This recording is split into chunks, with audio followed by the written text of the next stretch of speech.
How many of you have used Clever before? Pretty common, especially in the elementary world, in the world of elementary. So here is, if you look up here, you'll see, this is not my jam, um, that most of you know I'm Cindy Stinson. I'm the IT director here at Sand Springs Public Schools. So if you will, go ahead and log in to Clever for me. Okay, guys, so once you get logged into Clever, was everybody able to access Clever without any trouble at all?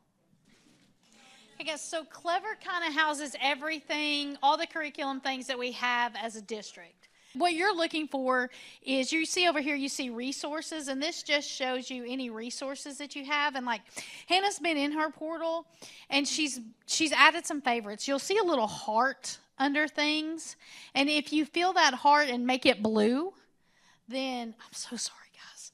If you feel that heart and make it blue, it will make that a favorite. So this is all under resources. This is all things that we use at the district.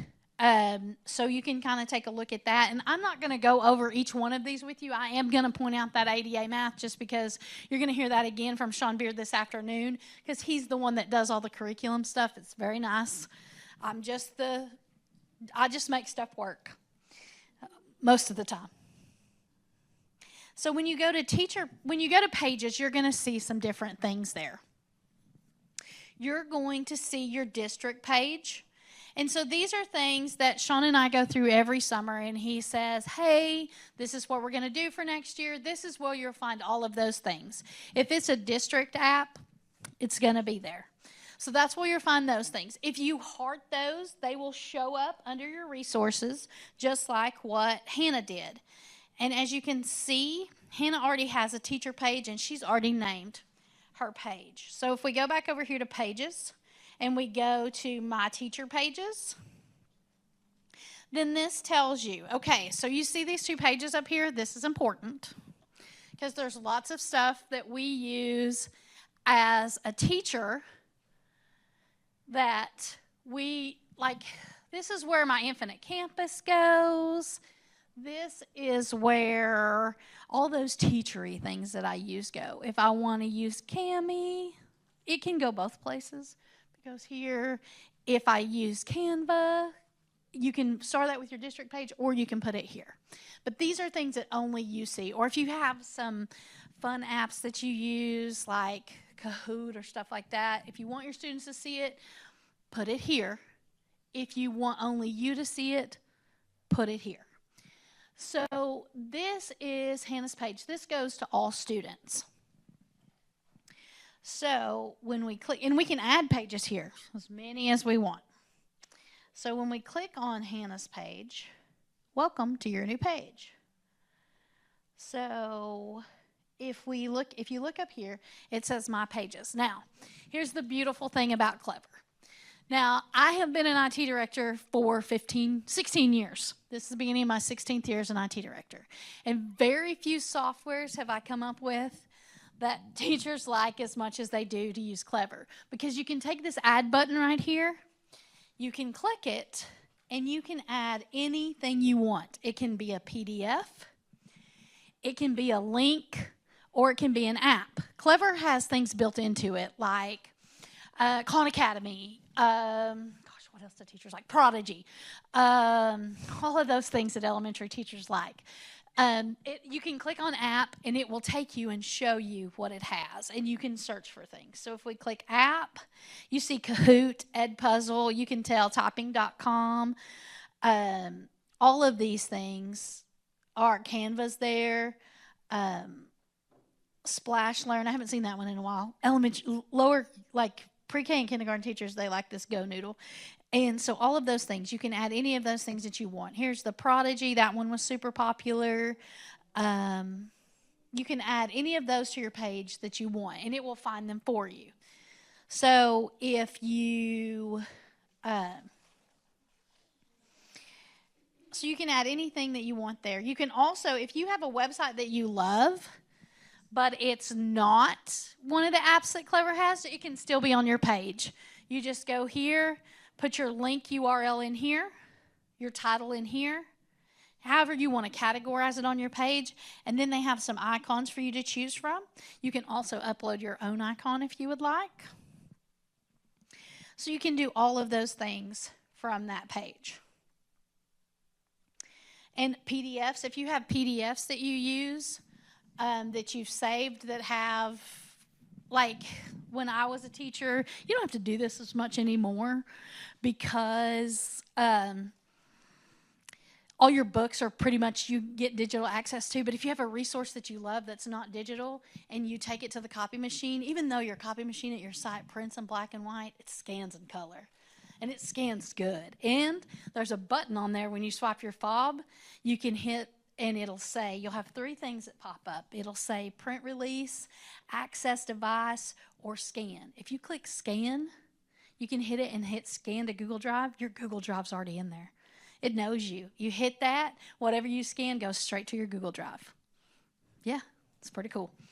You can also print directly from your Chromebook using that same Follow Me Print option. And so those things you can upload, and then you can go to this and you can hit add, and you can do PDF, and you can put that file name in there, and you can connect that PDF. So that is how you make your teacher page.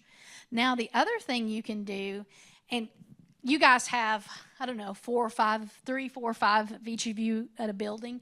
And so if one of you is just all excited and has a Clever pages that are awesome, then you can simply go here and go to pages that are shared with me. And if a teacher shares their page with you, then that's where you get it, under shared with me. So if there's one of you that has it all built and you want them to be the same, then you can share those pages with each other. And that's where they are. And I believe you do that from the My Teacher page. Also, here's your students. Here's your student roster. You can send I wouldn't send messages in here. It's not on the approved list.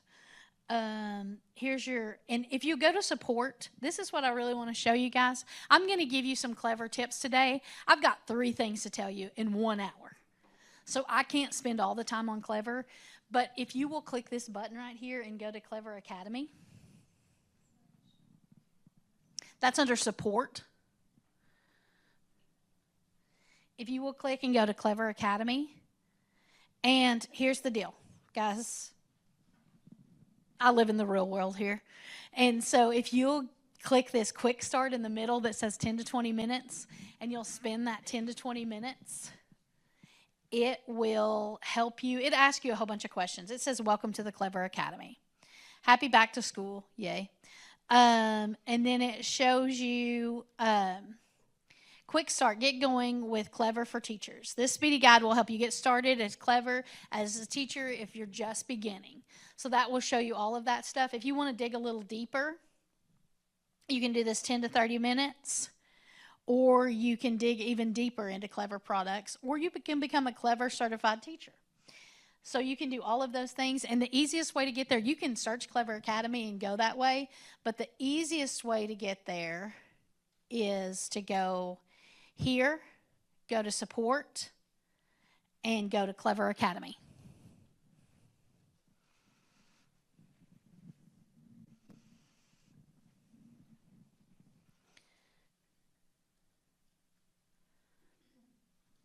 Here's your Clever library. It shows you everything that's in Clever.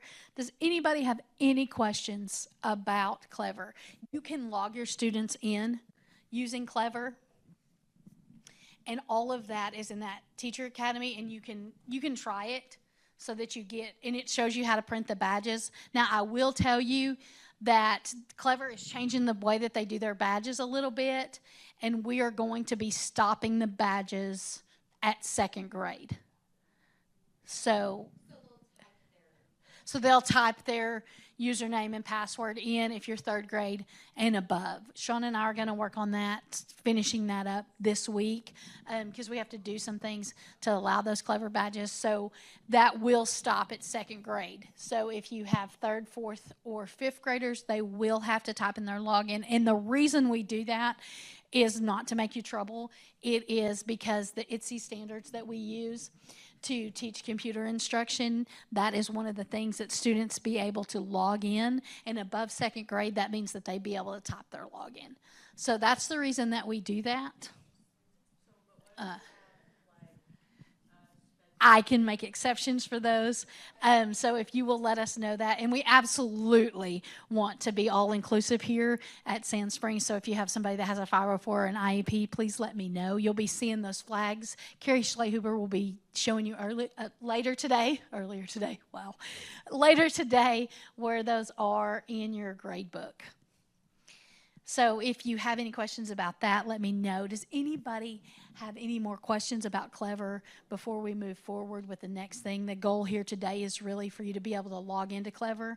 Make sure we don't have any uh-ohs. I love that little Clever uh-oh guy. He painted my existence sometimes. But make sure we don't have any uh-ohs. Everybody's in. Everybody can access Clever. It gives you access to the district curriculum, but you can do so much more. That way, if you're teaching young kids, when your kids sit down, you can go into Clever and set it where you can actually log the kids in. And so you just put their Chromebooks in front of them and you log everybody into the web page that you want them to go to. And I don't know how much time you guys have spent in kindergarten and first grade classrooms, but in first grade, that can almost eat your lunch and make you wish it was lunchtime or recess time or the end of the day. So I wish I would have had these tools 20 years ago when I taught first grade. So any other questions there?